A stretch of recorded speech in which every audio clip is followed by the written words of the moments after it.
I'm Rusty Humphries. I'm not Nisha Jackson. I know that's probably a shock looking at me, but that's probably important to tell them. Well, I always like to give all the information that's important. Today, we've been doing a lot of shows. We have quickly, and that's good. Yeah, I like them shorter. Yeah, because like I said, everybody has some form of ADD, so just a short show is a good idea. How is your ADD doing? I do have a little, I'm not going to call it ADD. I'm going to call it a multi-interest disorder.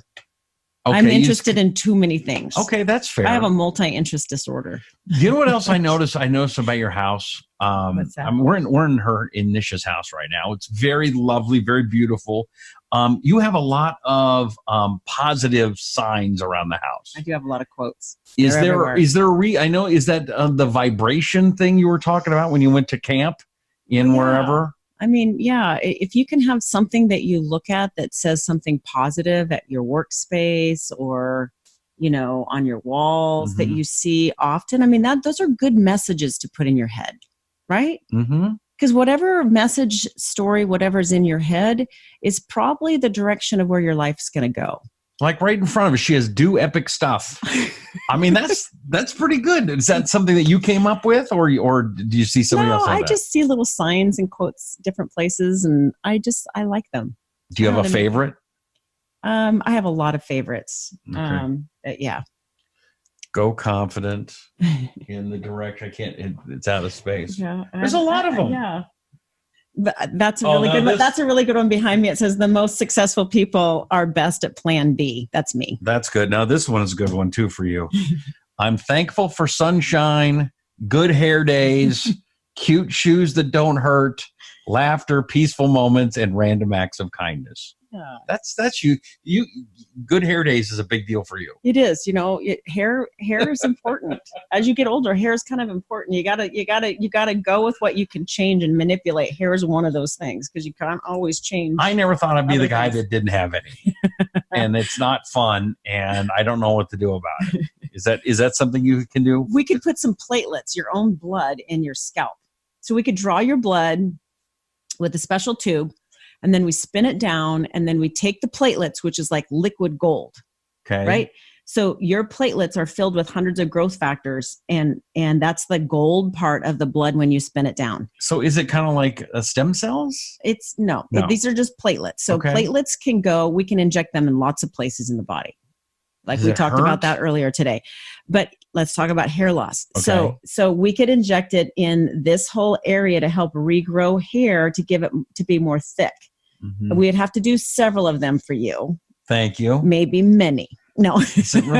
Well, see, and I also one time did the thing where they took hair cores thing out of my neck, and then they put it in here. Yeah, and the only way I can describe it.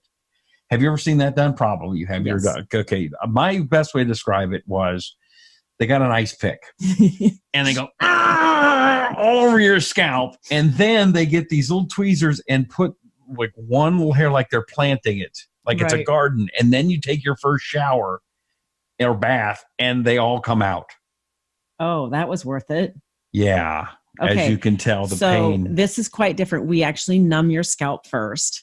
Do you do the ice pick thing? No, we do. There is many injections in the head, but it's numb and it's very quick. Okay. And we do one treatment a month for 3 months in a row, and it really does work. It's amazing. And there's other things that we do with it, which is helpful. Which is, I mean, because 6 months ago you were completely bald. I was, and look at this. I have amazing hair. So, okay, we're not talking about that though. We're talking about fasting. Yes. Which, in looking at me, as you can tell, I'm probably not the best faster. Yeah, we might want to alter your program in this area. Yeah, this would not be my best. In fact, I think this is a challenge. This show may stand as a challenge for you. So maybe what you could do is adopt what I'm going to say today, and then the next time we can do a show, you can tell me how much weight you've lost. Yes. Okay, as far as you know, we're going to do that. You will lose weight. This is a great thing. Well, yeah, if you're not eating, you're going to lose weight. Exactly. No food, you don't gain weight. No, this is a great thing to do for people who are aging, especially women. I hear this all the time. Women and men say, I can't lose weight I hit a certain age and I cannot lose weight. And it's true. And I'm going to tell you why. I did that at 14. You really started packing it on, huh? Yeah. Childhood obesity is a problem. Mm-hmm. I mean, it's a huge problem. Anyway, we're not going to get into that. We're going to talk about intermittent fasting. Okay. Because intermittent fasting turns out, I'm going to explain what that actually means. I mean, it's gained a lot of popularity. So some people have probably already heard about it. Intermittent, you do it sometimes, you don't do it sometimes. Yeah, exactly. Okay. So it has a very tremendous benefit, cardiovascular speaking. It's very heart protective. They have found in research now that it can be very protective for the immune system and for people who are at risk for cancer or are recovering from cancer. And then we also know that the most interesting research that's happening now is the gene repair, like repairing the genes, especially if your genes aren't so good. Really? So, and reducing mortality and improving longevity. So there's some awesome studies. I mean, this field is really exploding. Research field is exploding in the area of intermittent fasting. I started doing this, I don't know, many years ago. I didn't really understand all the medicinal benefits of it, but I started doing it. I lost about 20 pounds in 2008. And I'd been the same weight my whole life, my whole adult life. Mostly my whole adult life. I'd been the same weight.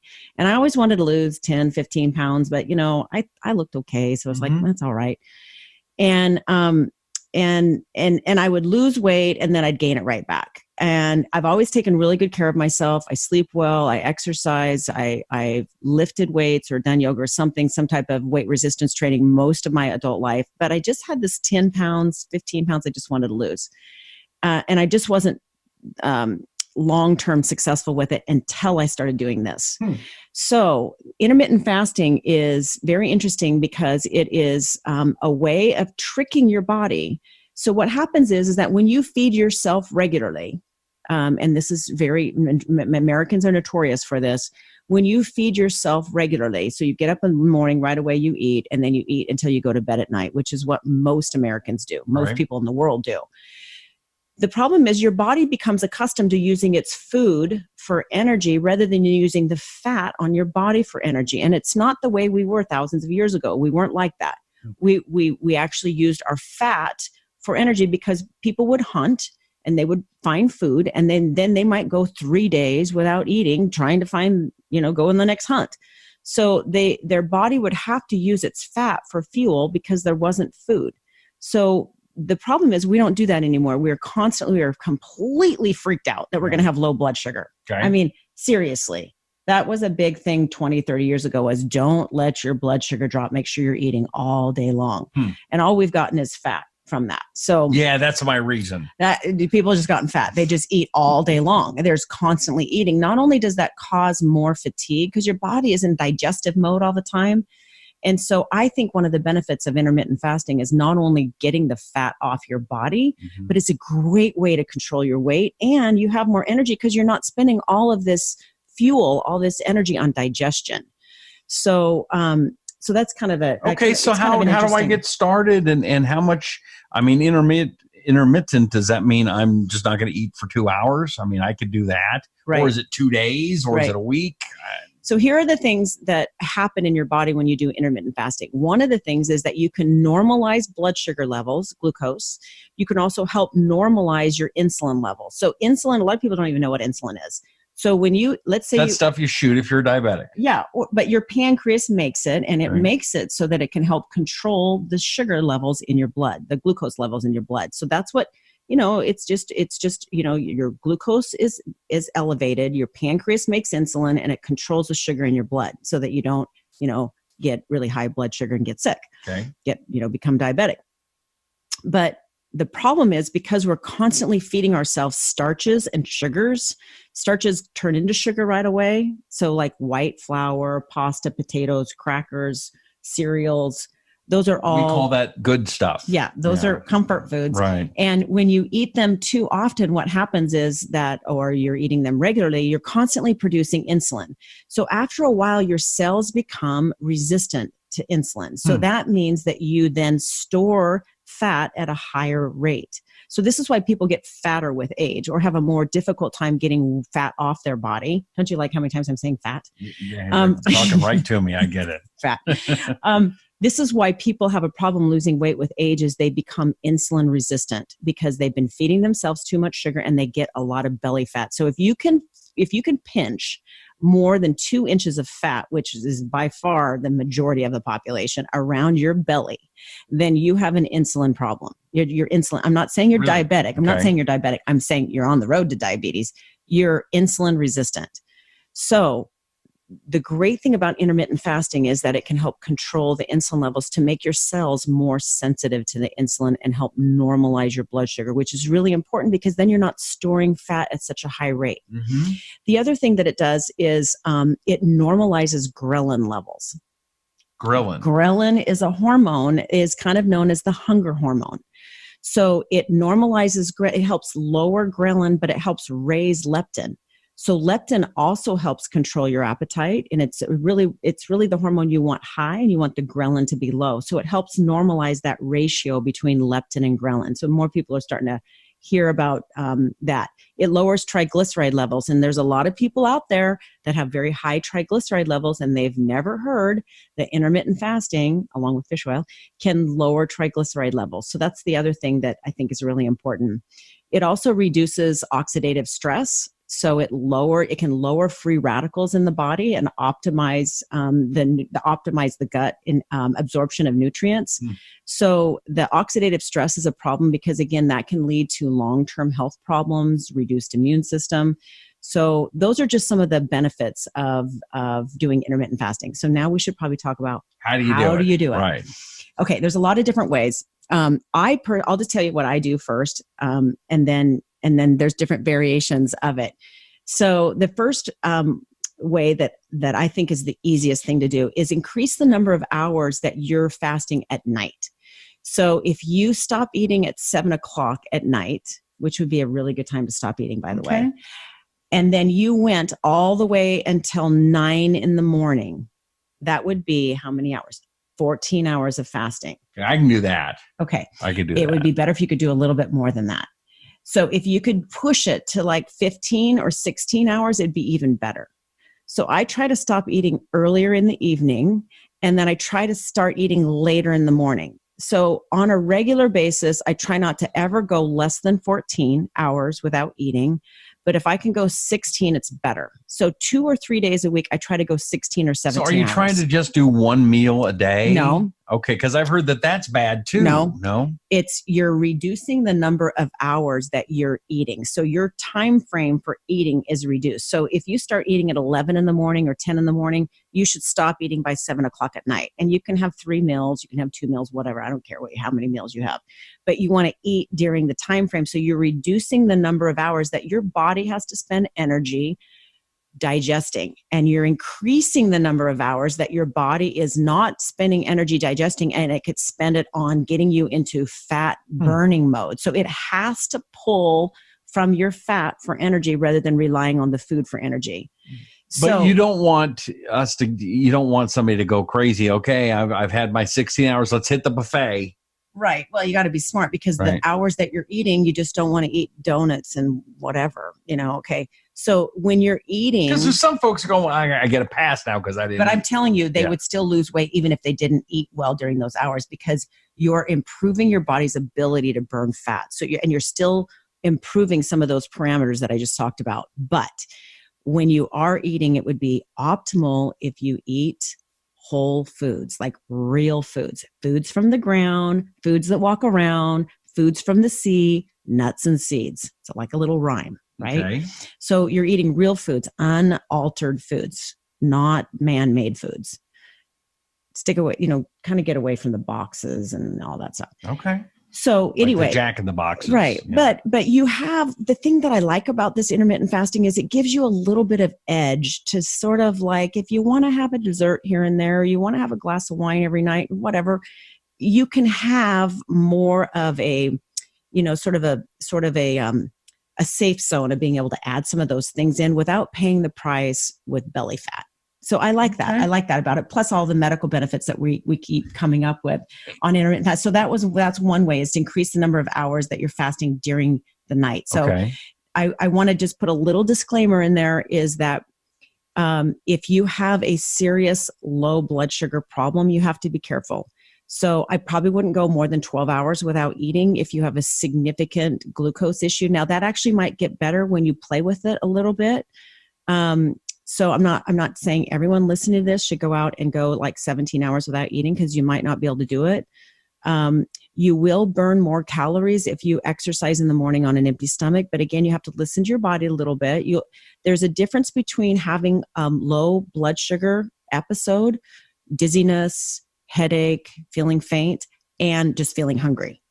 And I think it's really good if we feel hungry every once in a while. Like the whole world has just forgot what it feels like to be hungry. I think you should be hungry every day, many times a day. Well, I think good, you should feel hungry. I'm hungry right now. I'm starving right now. I got that going. So by the time you eat in the morning, you should be really ready to eat. But when you first start doing this, you're going to feel like you want to eat the paint off the walls. It's really hard because your body's not used to going that long without eating. But I find that people feel great, and their belly fat, their body weight comes down.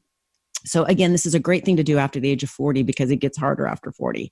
But I think because of the insulin resistance and the amount of fat that you have on your body. The other way that you can do it is called the 5 and 2.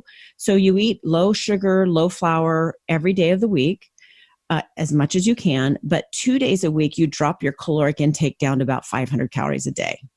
So I usually recommend 500 calories for women, 700 calories for men. So your caloric intake's way down. That sounds really low. It is. And I find that a little bit harder to do because I like food. Okay. And I mean, I don't eat a lot of calories to begin with, but it is harder to stay consistent. And I think my thing is, and this is just me, that if I do something every day, it's easier for me to get it part of my lifestyle than just saying, okay, 2 days a week, I got to pick 2 days this week that I'm only going to eat 500 calories. I'm like, oh, dang, I have a party on this day and I'm going out with a friend on that day and I'm going on vacation. I do this style of eating no matter where I am in the world. Have you heard of the potato diet? That's like a thing now. Oh, Lord. And I heard from Penn Jillette of Penn and Teller. And he did a whole book. Have you heard of this? No, but I actually, I don't think potatoes are that bad. Okay. But anyway. Because he said, because that's all you could eat is potatoes. Okay, that's bad. For like a month. Yeah. Okay. And I said, and I asked him, I talked to him, he said it worked for him. He's lost a lot of weight. I'm on a very similar diet. It's not the all potato diet. I was on the all pizza diet, which I'm not sure if it's as successful or not. Probably not. Probably. Well, see, that's why we go to the doctor. Mm-hmm. That's why we have the Nisha Jackson Show to help the all everybody. Pizza diet. These are just ideas, not all. Thanks for introducing a little dose of reality there. But there's a lot more people doing the all pizza diet than they are the intermittent fasting. Yeah, exactly. Not that it's good. I know. The potato diet actually is interesting. I won't get off on too much of a rabbit trail here, but the potatoes raise serotonin, the feel-good hormone. Okay. And I find that people who are suffering from depression or anxiety, or people who are waking up in the middle of the night with really bad cravings, or people that just have like out of control sugar cravings, if they ate a small potato in the evening, sometime either with dinner or after dinner, that it would stabilize their serotonin levels better. And they would find that when serotonin levels are stabilized, it helps stabilize melatonin levels. So they sleep better, but they are happier and more calm. And serotonin is responsible for cravings, so they have less cravings. Now, I'm guessing you're not talking, and I'm joking, but seriously, you're not talking about going to get French fries. I would rather people use a potato than Prozac is what I'm saying. Potatoes, not Prozac. Okay, that's because good. You can use food to optimize brain chemicals. And so I just wanted to interject that little thing about potatoes since you got me off track. I like that. Okay, so 5 and 2, you can do 4 and 3, 4 days of eating kind of normal caloric intake, and then 3 days of dropping it down to 500. It depends on what you're trying to achieve. If you've got 50 pounds to lose, why are you looking at me? Why are you looking at me? I didn't say 50. Did I say 50? Was it more than? Oh my gosh! If you have weight to lose, you can do it more often. You could do 3 days a week of 500. Now, I want you to try one of these things. I want you to either try the intermittent fasting, like going more hours at night, and then really trying to stay away from pizza. If you can, maybe have pizza one day a week. I don't really have the all pizza diet. It's a joke. Oh, it's a joke. Okay. Well, whatever. Okay. So just reduce caloric intake. I'm not a doctor. I'm here just to add a little entertainment every once in a while. You're awesome. Okay. Okay. She's looking at 50 pounds. She's looking at me. That was so rude. I'm very sorry. Really rude. That was a low blow. And I'm saying, and I say nothing but nice things about you. I know. I do appreciate that. Really. And I'll tell you, I don't deserve it. I don't. I'll tell you. I'll say nice something. I said she's got a book in her office. What book is that? Do you have the book? That's the perimenopause. Do you have it handy? Possibly not. So there's a book she wrote like 15 years ago. Like 100 years ago. It was 2004. Okay, so that'd be 15 years. Yeah. There's the math. Mm-hmm. And I was saying earlier today, I saw the book and I went, wow, she looks a lot better now, 15 years later, than you did then. And then you weren't looking bad. It's all that platelets in my cheeks. And then she looks at me when it's 50 pounds. Where's that book? I want to show that picture. I do. Where is it? I don't know where it's at. You know where it's at. Oh, man. I just want to show it off. Okay. I'll find it. We'll show it on the next show. Okay. We'll show it on the next show. It is kind of a... Although after being told I was 50 pounds, there may not be a next show. It's a challenge. I think it's a challenge. It's good. It's good. Okay. Are we done yet? Low sugar, low flour. Reduce the amount of hours you're eating during the day. So just try to reel it in a little bit so we can train your body to use its fat for energy rather than the food that you're eating. That is a good summary of this show. All right. That's a very good summary. Where are we going for dinner tonight? We should go to Ashland. Okay. There's great restaurants. So we're going to have pizza or bakery? No, we're going to have a delicious, healthy meal. And what was for lunch? She made a salad. Yeah, salad with some chicken. With chicken. It was very good. Good carbohydrates and lean proteins. You eat like that every day? Yes. By the way. But I'm not perfect. I love chocolate. Mm-hmm. I love having dessert occasionally. I love to have wine. So I'm not perfect. And I try to eat 1 ounce of chocolate every afternoon at 3:00 every day. That's not a bad one. By the way. It's good for you. House. Immaculate. I don't know if she's got a housekeeper every day or not. Not a speck of dust. I've been looking. I've actually been looking for things that I could tease her about. Can't find anything. So anyway, she's Nisha Jackson, and I tell you that because if you want somebody to listen to, I would listen to her. I'm Rusty Humphries, and when it comes to health, I would not listen to me. So that's why you want to check out the Nisha Jackson Show. But you're going to be a stud pretty soon. A felt stud. Okay, folks, I'm not going to handle the sexual harassment, #me too stuff on this show. It's not right. That's you why hang I have out to with be me in and Phoenix. you'll be looking fine. Okay, baby. All right, the Nisha Jackson Show. Do us a favor, please subscribe to it on iTunes or on Google Play or wherever you're listening. If you're watching it, please forward this to somebody. Okay, it's not going to cost you anything, but it could help save you something and save the life of somebody that you love. So if you would please, the Nisha Jackson Show, let folks know about it. Your book is available everywhere, right? Yes. People are talking about it. Brilliant Burnout. It's on the bestseller list. Is it really?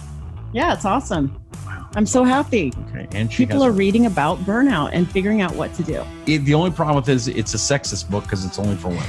I told you I'm writing one for men. Okay, and I'm going to be your study. Yeah, that's a good idea. There you go. All right. Nisha Jackson Show. We'll see you next time. Thanks for hanging out with us. We really appreciate you. Bye-bye.